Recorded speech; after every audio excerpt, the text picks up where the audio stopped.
Good morning students. Axis academy online classes में आपका स्वागत है। देखो, पिछले लेक्चर में हम इंट्रोडक्शन ऑफ फिजिक्स पढ़ चुके हैं, यानी उसमें हम फिजिक्स की अब परिभाषाएं, इसकी कौन कौन सी ब्रांचेज हैं, उनके बारे में पढ़ चुके हैं। आज देखो, हम पहला चैप्टर हमारा स्टार्ट करते हैं। इसमें मात्रक, विमय एवं मापन। यानी हमने पिछले लेक्चर में पढ़ा था कि फिजिक्स या भौतिक विज्ञान है क्या, कि प्रकृति के बारे में अध्ययन करना, यानी प्रकृति और प्राकृतिक घटनाओं का अध्ययन विज्ञान की जिस शाखा के अंतर्गत किया जाता है वो फिजिक्स या भौतिक विज्ञान कहलाती है। अब भौतिक विज्ञान में बहुत सारी भौतिक राशियाँ होती हैं और उन भौतिक राशियों को बताने के लिए उनके मात्रक की आवश्यकता पड़ती है। बिना मात्रक के हम भौतिक राशियों को डिफाइन नहीं कर सकते। यानी देखो, जितने भी नियम आते हैं फिजिक्स में, हम बहुत सारे नियम पढ़ेंगे। न्यूटन का गुरुत्वाकर्षण का नियम पढ़ोगे, या फिर विद्युत चुंबकत्व में आप बहुत सारे नियम पढ़ोगे, गॉसीय प्रमेय पढ़ोगे, ओम का नियम पढ़ोगे। इन सब में जितनी भी भौतिक राशियाँ आती है उनका पर्टिकुलर कोई ना कोई एक मात्रक रहता है। तो इस चैप्टर में हम ये ही समझेंगे कि भौतिक राशि है, उनके मात्रक कौन कौन से होते हैं, उनको किस प्रकार से डिफाइन करते हैं। तो सबसे पहले हम भौतिक राशि की ही परिभाषा देखते हैं।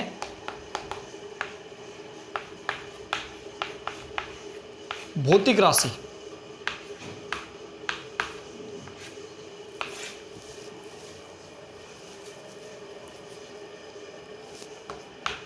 Physical quantity. तो देखो, भौतिक राशि को कैसे डिफाइन करेंगे हम? वह राशि जिसे मापा या तोला जा सके भौतिक राशि कहलाती है। यानी देखो, भौतिक राशि होगी वह राशि जिसे मापा या तोला जा सके भौतिक राशि कहलाती है। जैसे हम एग्जाम्पल के तौर पे बात करें, जैसे द्रव्यमान, कोई भी द्रव्यमान है उसको हम तोल सकते हैं किलोग्राम में।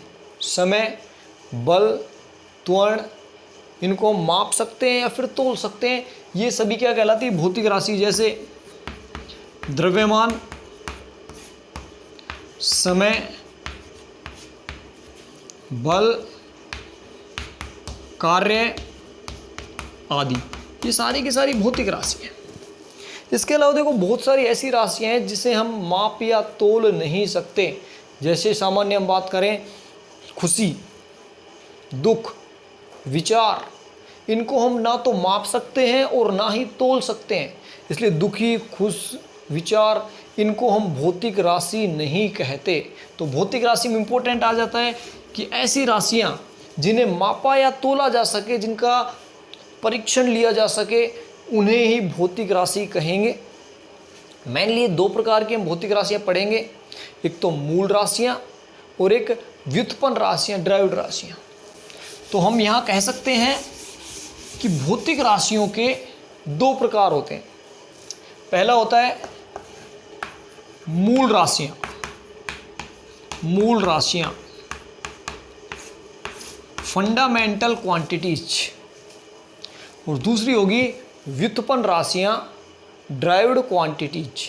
तो मूल राशियों की देखो परिभाषा की बात करें तो मूल राशियां ऐसी भौतिक राशियां हैं जो अन्य राशियों पे निर्भर नहीं करती, यानी जो अपना स्वतंत्र अस्तित्व रखती हैं, वो कहलाती है मूल राशियां। तो ऐसी भौतिक राशियां जिन्हें अन्य राशियों द्वारा व्युत्पन्न नहीं कर सकते या जो अन्य राशियों पे निर्भर नहीं करती हैं, मूल राशियां कहलाती है। जैसे मूल राशियों की हम बात करें तो यांत्रिकी में, यानी मैकेनिक्स में, यांत्रिकी में द्रव्यमान, समय व लंबाई को मूल राशियां माना गया है। यानी तीन जो भौतिक राशियां हैं, इनको फिजिक्स में, जो फिजिक्स की ब्रांच है मैकेनिक्स, यांत्रिकी, उसमें द्रव्यमान, समय और लंबाई को मूल राशि माना गया है। यानी इन राशियों को किसी अन्य राशि से हम उत्पन्न नहीं कर सकते। इनकी हम आगे देखेंगे कि इनकी परफेक्ट डेफिनेशन होती है, एग्जैक्ट जो अलग अलग एक्सपेरिमेंट के थ्रू वैज्ञानिकों ने डिफाइन किया है और वो पूरे विश्व में मान्य रहती है, यानी इनको हम दूसरी राशियों से व्युत्पन्न नहीं कर सकते। तो जो यांत्रिकी में 3 राशियां द्रव्यमान, समय और लंबाई, इनको मूल राशियां माना जाता है। अब ये यहाँ जरूरी नहीं है कि हमेशा ये 3 राशियां ही मूल राशियां होंगी, हम कह रहे हैं माना गया है। यदि हम दूसरी राशियों को मूल राशि बना दें तो उनके पदों में भी हम इन्हें लिख सकते हैं। जैसे सिंपल सी हम बात करें, हम फॉर्मूला पढ़ते हैं, चाल बराबर दूरी बटा समय। सिंपल फॉर्मूला पढ़ते हैं, चाल बराबर दूरी बटा समय। तो यहां हम कह सकते हैं जो चाल है वो दूरी और समय पर निर्भर कर रही है। दूरी क्या है? एक लंबाई, और समय क्या है? समय टाइम रहता ही है। इसका मतलब जो चाल है वो एक मूल राशि नहीं है, लेकिन दूरी और समय क्या है? मूल राशि है। अब हम ये कह दें, चाल को हम बना लेते हैं मूल राशि, मान लेते हैं हम चाल क्या है? मूल राशि है, चाल मूल राशि है, और चाल के साथ हमने समय को भी मूल राशि ले लिया, समय भी मूल राशि है, ये भी मूल राशि है। तो अब हम दूरी को क्या चाल और समय के रूप में डिफाइन कर सकते हैं? बिल्कुल कर सकते हैं। यहां हम लिख सकते हैं दूरी बराबर चाल इंटू समय। यानी यदि हम चाल को मूल राशि मान ले और समय को भी मूल राशि मान ले तो इस कंडीशन में जो दूरी है, लंबाई है, वो मूल राशि नहीं होगी, वो चाल और समय से व्युत्पन्न है। दूरी बराबर चाल इंटू समय। तो यांत्रिकी में द्रव्यमान, समय और लंबाई को हम मूल राशियां लेके चलते हैं, लेकिन ये हमेशा सही नहीं है। कंपटीशन एग्जाम में जब हम देखेंगे तो क्वेश्चन को घुमा के इसी प्रकार से पूछते हैं। वो कह देते हैं कि माना चाल और समय मूल राशि है तो निम्न में से दूरी का मात्रक हो गया, दूरी राशि होगी, व्युत्पन्न राशि होगी, मूल राशि होगी, दोनों होगी, इनमें से कोई नहीं। वहाँ बच्चे यदि इसको रट के रखते हैं तो वो डेफिनेटली गलत करके आएंगे। तो ध्यान रखना है क्वेश्चन के अकॉर्डिंग क्वेश्चन ने किनको मूल राशि माना, ये ध्यान रखना है। जैसे एक एग्जांपल और देखें हम द्रव्यमान के लिए, तो आपने पढ़ा होगा बल बराबर, बल होता है द्रव्यमान इंटू समय, ठीक है। अब यह द्रव्यमान और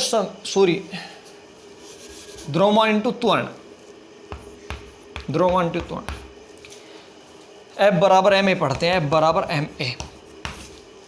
अब हम यह जानते हैं जो द्रव्यमान है वो तो एक मूल राशि है, त्वरण और बल मूल राशि नहीं है। लेकिन यदि हम ये मान लें कि बल है, बल व त्वरण, त्वरण मूल राशियां हैं, मूल राशियां यदि हम मान लें तो यहां से हम द्रव्यमान को क्या लिख सकते हैं?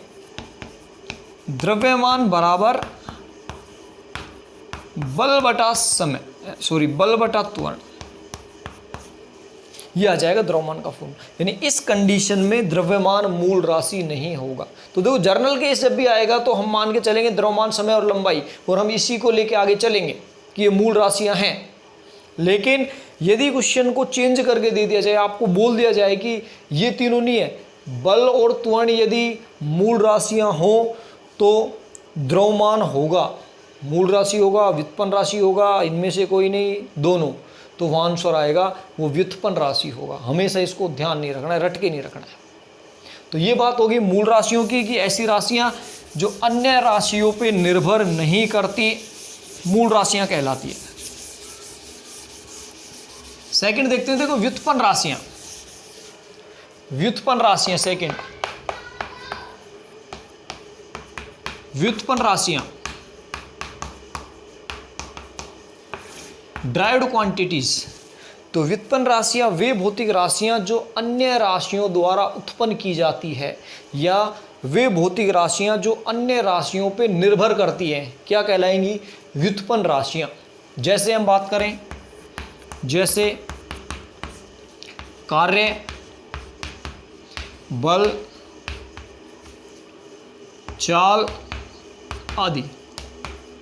तो हम जानते हैं सारी व्युत्पन्न राशियां अन्य राशियों पर निर्भर करती है। चाल बराबर अभी हमने देखा है दूरी बटा समय, बल बराबर द्रव्यमान इंटू त्वरण, कार्य बराबर बल इंटू विस्थापन। तो ये अन्य राशियों पर निर्भर कर रही हैं, इसलिए ये कौन सी राशि है? व्युत्पन्न राशियां हैं, जबकि मूल राशियां किसी राशि पर निर्भर नहीं करती। तो ये भौतिक राशियों की दो परिभाषाएं होंगी। अब देखते हैं नेक्स्ट टॉपिक हम मात्रक। मात्रक क्या होगा?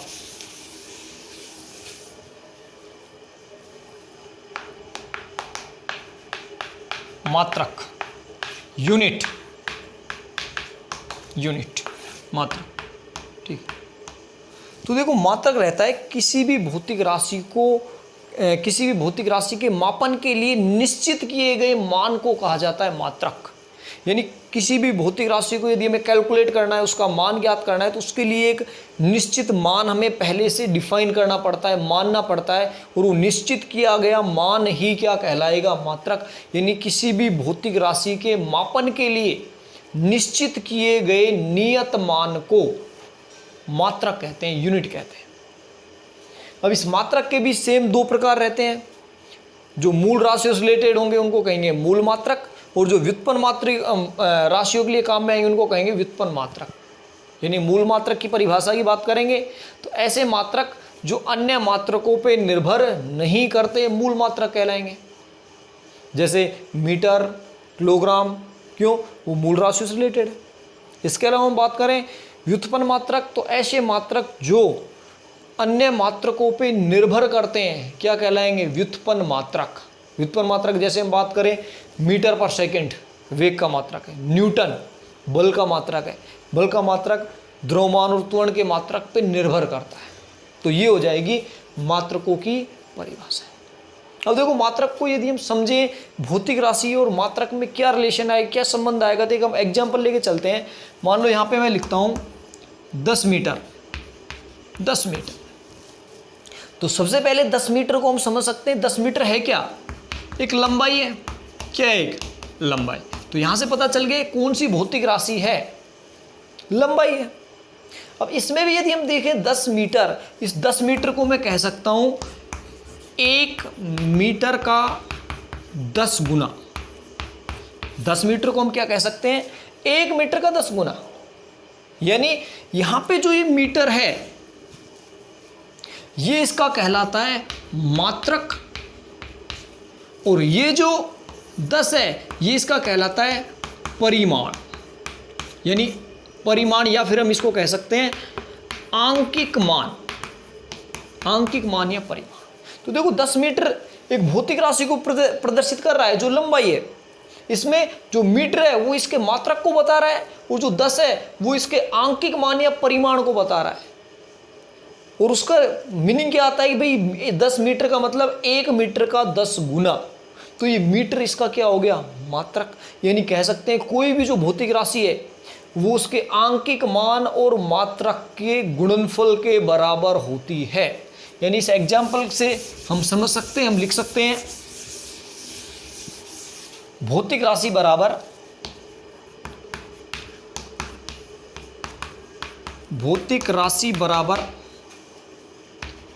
परिमाण, या फिर इसको आंकिक मान लिखें, आंकिक मान न्यूमेरिकल वैल्यू इनटू मात्रक यूनिट। ये भौतिक राशि के इक्वल होगा। अब इसको फिजिकल क्वांटिटी PQ भी लिख देते हैं। फिजिकल क्वांटिटी इक्वल टू, देखो परिमाण या आंकिक मान को हम स्मॉल n से लिखते हैं न्यूमेरिकल वैल्यू, इनटू मात्रक को लिखते हैं U से, यूनिट। n का मतलब न्यूमेरिकल वैल्यू, परिमाण या आंकिक मान, और मात्रक क्या हो गया? यूनिट। तो हम कह सकते हैं कोई भी भौतिक राशि उसके परिमाण और मात्रक के गुणनफल के बराबर होती है। अब यहां हम देखो जो n और u है ये दोनों एक दूसरे पर निर्भर करते हैं। यानी आपने यदि मात्रक बदल दिया तो उसका जो परिमाण है वो भी बदल जाता है। जैसे अभी हमने एग्जांपल देखा था 10 मीटर, इसको यदि हम सेंटीमीटर में लिखें तो 1 मीटर बराबर होते हैं 100 सेंटीमीटर। यानी इसको मैं लिख सकता हूं 1000 सेंटीमीटर। तो देखो मीटर से जब सेंटीमीटर में चेंज किया तो ये 10 से 1000 में बदल गया। यानी यदि हम मीटर है इसके मान को कम करेंगे तो जो आंकिक मान है वो बढ़ जाएगा। क्यों? मीटर से छोटा सेंटीमीटर होता है, सेंटीमीटर से भी छोटा हम यदि मिलीमीटर लें तो फिर आंकिक मान बढ़ जाएगा। तो एक को यदि हम कम करेंगे, एक की वैल्यू को कम करेंगे तो दूसरे की वैल्यू बढ़ जाएगी। इसका मतलब जो n और u है, n और u ये एक दूसरे के व्युत्क्रमानुपाती होते हैं, n व्युत्क्रमानुपाती 1/u। तो भौतिक राशि को यदि हम नियत मान ले, एक नियत मान मान ले, तो जो न्यूमेरिकल वैल्यू है वो उसके आंकिक मान के व्युत्क्रमानुपाती होती है। तो यहाँ से हम एक इंपॉर्टेंट रिजल्ट लिख सकते हैं कि किसी भी भौतिक राशि का आंकिक मान या परिमाण उसके मात्रक के व्युत्क्रमानुपाती होता है। तो ध्यान रखनी ये चीज इंपॉर्टेंट है कि किसी भी भौतिक राशि का आंकिक मान उसके मात्रक के व्युत्क्रमानुपाती होता है। यहां से रिलेशन यदि हम निकालें तो NU बराबर नियतांक आ गया, नियतांक, और हम इसको लिख सकते हैं N1U1 बराबर N2U2। यानी यदि दो मानों में हम जब तुलना करेंगे, दो भौतिक राशियों में तुलना करेंगे, उनको ऐसे लिख सकते हैं। जैसे अभी मैंने लिखा था, मैं लिख सकता हूं 10 मीटर बराबर 1000 सेंटीमीटर, दोनों एक दूसरे के इक्वल है। आप उसको 10 मीटर बोलो या उसको 1000 सेंटीमीटर, लेकिन चारों मान बदल गए। N1 यहाँ पे 10 है, पहला मात्रक मीटर, दूसरा N2 कितना है 1000 सेंटीमीटर। तो मीटर को हमने सेंटीमीटर में चेंज कर दिया, लेकिन जैसे ही मीटर से हमने सेंटीमीटर छोटा बनाया तो ये 10 से क्या आ गया 1000। मतलब ये एक दूसरे क्या होते हैं, व्युत्क्रमानुपाती होते हैं। तो N1U1 बराबर N2U2, इसका आगे हम मात्रक पद्धति में यूज में लेंगे। तो ये हमें ध्यान रखना है कि मात्रकों के लिए रिलेशन सबसे इंपॉर्टेंट इसमें यही है कि किसी भी भौतिक राशि का जो आंकिक मान या परिमाण है वो उसके मात्रक के व्युत्क्रमानुपाती होता है। इसके अलावा देखो जो मात्रक है, मात्रकों को डिफाइन करने के लिए कुछ कंडीशन, कुछ शर्तें माननी पड़ती है। वो शर्तें क्या रहती है कि मात्रक ऐसा लेना है कि जिसका जो आकार है वो सर्वमान्य हो, वो फिक्स हो, नियत हो। जो मात्रक है वो तापमान या स्थिति से प्रभावित नहीं हो, कहीं भी उसको ले जाएं उसकी वैल्यू चेंज ना हो। इस प्रकार से मात्रक को डिफाइन करते हैं। जो मात्रक है उसका सभी जगह मान इक्वल हो या वो समरूप हो, ऐसे मात्रक का चयन करते हैं। तो उसके लिए जो हमारे मूल मात्रक होंगे, मूल राशियां होंगी, उनकी परिभाषाएं हम इस चैप्टर में आगे पढ़ेंगे कि उनको किस प्रकार से डिफाइन किया गया है कि 1 मीटर की परिभाषा क्या है, 1 एम्पियर की परिभाषा क्या है, 1 किलोग्राम की परिभाषा क्या होगी, 1 सेकंड की परिभाषा क्या होगी। वो वैज्ञानिकों ने एक्सपेरिमेंट करने के बाद निकाली है और उन्हीं को पूरे विश्व में माना जाता है। वो मानक वैल्यू है, स्टैंडर्ड वैल्यू, उन्हीं को हम मानते हैं। ठीक है, तो ये मात्रक हो गए। अब मात्रकों के बाद नेक्स्ट लेक्चर में हम देखेंगे कि मात्रकों की पद्धतियाँ कौन कौन सी हैं। उसके बाद उन पद्धतियों में रिलेशन देखेंगे, कौन कौन सा रिलेशन आता है। Thank you.